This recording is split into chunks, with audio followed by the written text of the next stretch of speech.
Hi, Randall. Hi, good afternoon. Good afternoon. How are you? I'm doing well. I'm doing well. Good, good. How was your weekend? Relaxing. Relaxing. What did you get done? Um, a little bit of reading. Um, Oh, nice. What are Instead you of reading? 48 Laws of Power, Robert Greene. Oh, very cool. Very cool. I haven't heard of it before. Is it good so far? Yeah. Well, I read it in college. And I like to like kind of reverberate over it. It's kind of like it's history as well as mythologies as well as kind of like different scenarios you end up in life, whether it's dealing with law, business, etc., through history.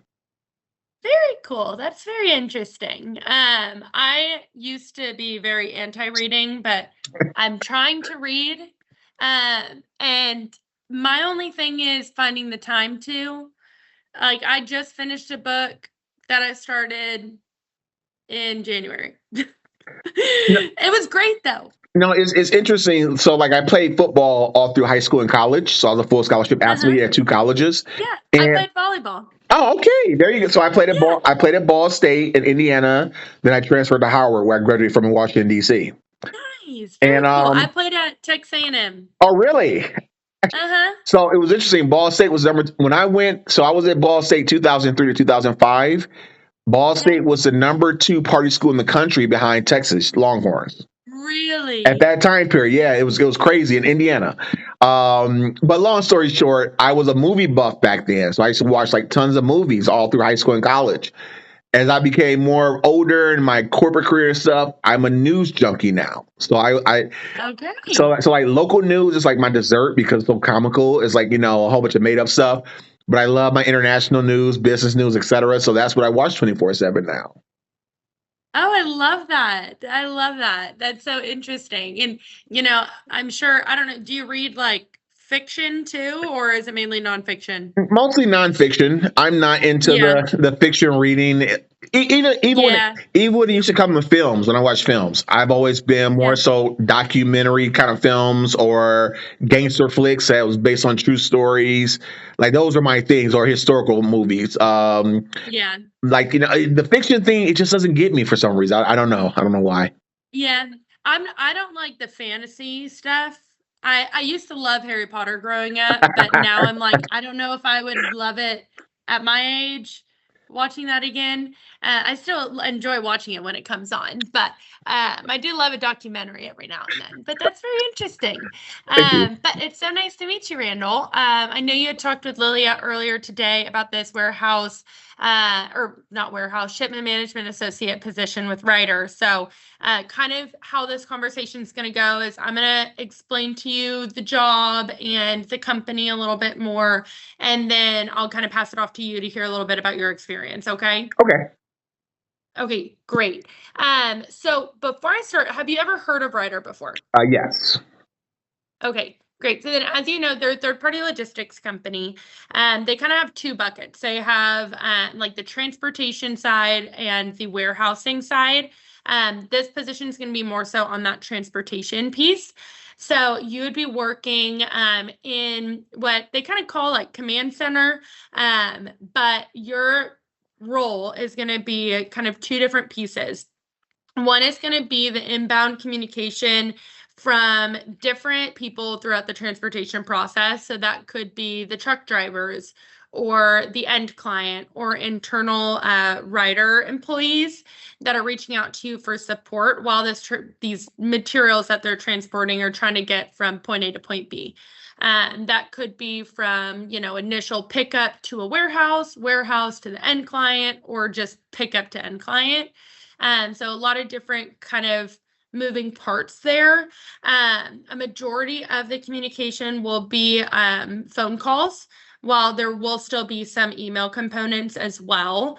But dealing with, I like to say, occasionally emotional people, in the best way to put it.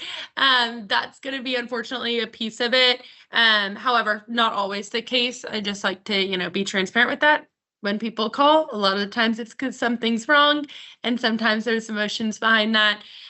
So really your role is making sure to problem solve for them, making sure things are getting from one place to another as timely as possible with the least amount of problems as possible, ideally. A lot of it is going to be like, hey, the truck hasn't gotten here and it was supposed to get here an hour ago, or hey, I'm lost and I'm a truck driver, my tire blew out, or we are at the location but nobody's here to pick it up, things like that. And then the other part of it is going to be more so on like the PO side, so dealing with like the creation through execution of these POs, making sure that things are done in the right order, documenting them correctly to make sure things are moving properly to get executed until the final destination, and then closing that out. Obviously, they'll make sure that you're trained up for all of those different aspects. They have typically it's like a month training process where you'll be hand in hand with another employee. You'll get to really work alongside them and watch them, and then they'll watch you a little bit before you're on your own. And then while you're on your own, you'll still have the support from them and your peers. It's a very collaborative environment. Really, they're just looking for someone that's going to come in, want to learn, want to grow. Something that's really cool about this position and Ryder in general, is there's a ton of upward mobility. The director and senior directors at Ryder started in the same contract role. So a lot of upward growth there. So that's a big piece of it, is just your willingness to learn, work ethic, things like that. And then I believe Lilia had mentioned that you were interested in both shifts? That is Both correct. shift schedules? That is correct. Okay, perfect. So one of them would be 2 p.m. to 11 p.m. Monday through Friday, with Tuesday through Thursday being on site, or no, 1 day a week on site, Tuesday on site. And then the 3-4 shift would be 11 a.m. to 11 p.m. Sunday through Tuesday, and then you go in every other Wednesday. So sometimes it'll be Sunday through Tuesday, next week Sunday through Wednesday, and then you would go on site Tuesday and Wednesday. But I think that's it. Do you have any questions? No. Okay, great. Well, why don't you tell me a little bit about your experience and why this job interests you? I would definitely say I'm very advanced in all the scenarios with the role from 3 previous positions. Definitely, I think global logistics as an air traffic coordinator. Pretty much that job, which is not completely detailed on the resume, where you're building itineraries every day. Where you're dealing with probably 13, well, myself, I was dealing probably 10 to 13 charters per day, where you're booking pickup carriers in one state or another state, or Mexico or Canada. You're booking an aircraft carrier, you're booking a delivery carrier in one state or another state. They're coming from the shipper as well as the consignees, the destination of the warehouses. So it's a time critical situation. You're on the phone system with the company 90% of your shift. So you're dealing with drivers, you're dealing with owners of freight carriers, etc. Pretty much putting fires out and solving puzzles every day. So that was pretty much that role. Plus, you had a kind of a 10 to 15 minute gap to always respond to emails, where you're dealing with probably 50 to 60 emails per day. Then my supply chain management role at General Chemical Corporation as supply chain manager there. You're pretty much creating production reports, but also you're booking carriers, but you're creating everything from scratch of purchase orders, invoices, etc. Shipper's letter of intent for international freight. Ooh. Sorry, close out for the second. That's okay. Yeah, for international freight, but you're doing it through the DGIS system, so it's all from scratch. So that role, dealing with paperwork, etc., very familiar, as well as dealing with the Excel documentation of the materials, anything you need for that analysis. And then Renaissance Global Logistics, where I was pretty much 100% responsible for 25 to 35 drivers a day of loading, unloading, carrier freight for the battery cells for General Motors. Also creating the bill ladings, international invoices, custom invoices, customs bill ladings, etc. for those shipments going to Mexico, as well as Spring Hill, Factory Zero, and Brownstown shipments for the factories for General Motors. So all those roles combined, I would definitely say very similar to everything that has to be done for this job. Yeah. The pay is not an issue for me. The economy, which I was telling to the what was her name, Lillian. Lilia. Yeah. Me, I'm trying to get back in the frame of things. I was laid off from my last position at Thai Summit due to it was a pilot program, so that was salary, but it was a pilot program and it was pushed out 2 years by Stellantis. So they had to do cutbacks. But the role before that at Renaissance Global Logistics, I was making $18 an hour. I took a pay cut Okay. from my supply chain manager job when I resigned from that position due to I was on a job for 5 months. I met with a partner corporation. I found out the owner inherited from his father the company, but there were some lawsuits going on. They wanted to stay with me, so I took a pay cut. So money is not the issue. I know I'll grow with the company. I know I'll be able to prove what I can do through time Yeah. to make my advancements. But other than that, I think it'll be a good fit for me if they choose to interview me. Yeah. Yeah, absolutely. And I love that you have the international experience too. And with General Motors, this group specifically, so kind of how they're laid out is they have different, I would call them like pods. I don't know if that's what they call them, but different teams supporting different industries. And this one's actually supporting the automotive industry. So that's great that you've worked with General Motors a little bit too. And they also do cross-border work, so with Mexico and Canada. So that's great that you have that experience. Were you gonna say something? Yeah. I was before all those roles. If you look at my resume, I was a custom clearance specialist through Lips International. That's based out of Toronto, Canada. I got my custom clearance specialist license paid for through the NCB FAA in Silver Spring, Maryland. So I did that for a year, and that was a security clearance to the U.S. Customs and Border Patrol when I was doing that. Wow. Yeah, but that was all international trade, et cetera. They're the largest brokerage in the world. I focus on Tesla accounts at that time period. That's their largest customer. Cool. Very cool. So you're all over the automotive world and international. But that's great. And tell me a little bit about these phone calls that you were making. I know you said you were on the phone about 90% of the time, dealing with all sorts of people, putting out fires. What is kind of your strategy when someone calls you and they're, as I say, emotional, and you're kind of getting the brunt of that?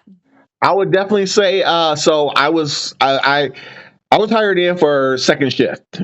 Okay. And through training, I had probably 100 pages of notes. It was like, maybe this guy knows something. So they're like, we'll let you try out first shift, where like the bulk of the shipments come through or itineraries come through with the more advanced coworkers. So they let me try out first shift for a week, and I did very well. So they changed my requirements to be in first shift instead of second shift. Usually, you're going to do after 6 months of training, you could do probably 6 charters. Within a month and a half, I was doing 10 to 13 charters a day. Where Wow. those charters, the companies, whether it's Volkswagen, Ford, GM, Chrysler, et cetera, were paying 200 to 500 grand per trip.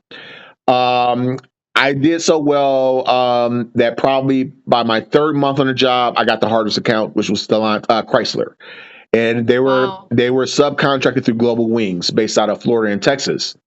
So that being said, I dealt directly with the owner of the company that owned like all the aircrafts, et cetera. So if Wow. there's like, if I'm doing a good job, yeah, they won't say anything. They're just like, okay, that's what you're supposed to do. But if there's any hiccup within a 5 minute radius, whether a truck isn't loaded at the shipper, or if there's a hiccup with the ports, because there's always a lot of problems usually with the ports, whether it's dealing with Chihuahua, dealing with Saltillo, Mexico, etc. Airports, they will have a lot of shutdowns, sometimes cartel problems, etc. Yeah. They would be very agitated. So I learned how Yeah. to kind of manage that. It's not so. Even with dealing with drivers, I'm sorry. Even dealing with drivers too, they have their shipments they need to load to get paid and get on time. I try to keep it calm, but I always try to manage it where, okay, what can put the fire out? What can put the problem out? So dealing with drivers, say when I was doing 25 to 35 trucks per day at Renaissance Global Logistics, I knew that 28 drivers would show up at one time from Mexico, all there at 7 a.m.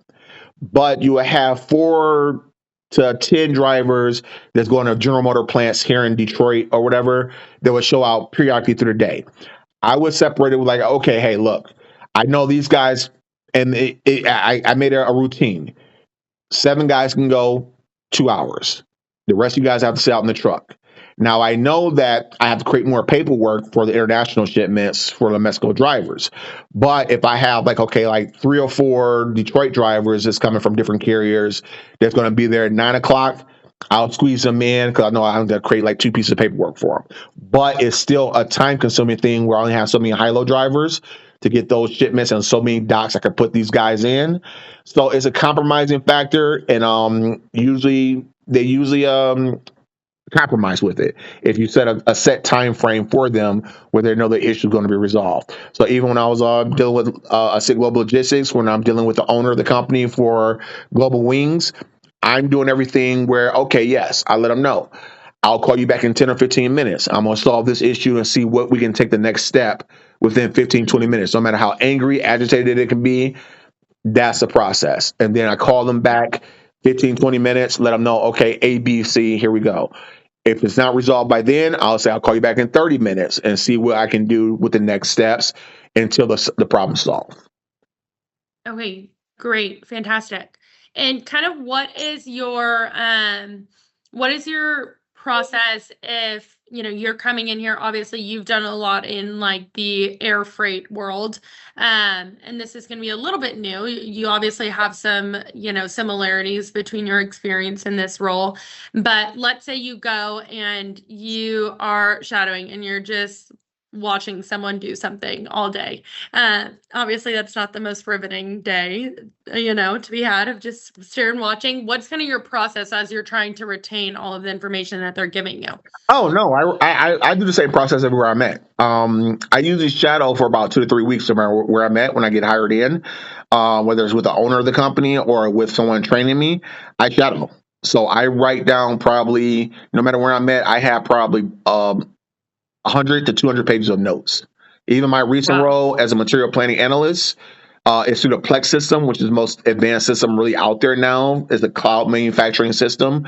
A lot of corporations are moving towards that now, even Ford. Um, I had to learn, and I've gotten faster with my process, but I had to learn probably material requirements planning within the system. It took me about 4 days for that part. But shipping and receiving, a little bit more complex within the Plex system. So I had to go to that department, and all I'm doing is shadowing. But I'm writing my notes down, and I'm a visual learner as well as a written learner, and I think I learned that. I learned it in college, but also I got very advanced when I had to learn everything remotely when I was at PVS Chemicals during the pandemic on that job, but also Livingston International. Everything I learned as a custom clearance specialist, that was all remote. So I'm looking at a computer or I'm being taught through someone through a computer. So that helped me where if I'm in a classroom or I'm with a person, an instructor at a job, I can listen verbatim. It only takes me like, I write it down so fast. That's how I learn. Yeah. So shadowing, that's been a great thing for me for the last 7 years. Yeah, absolutely.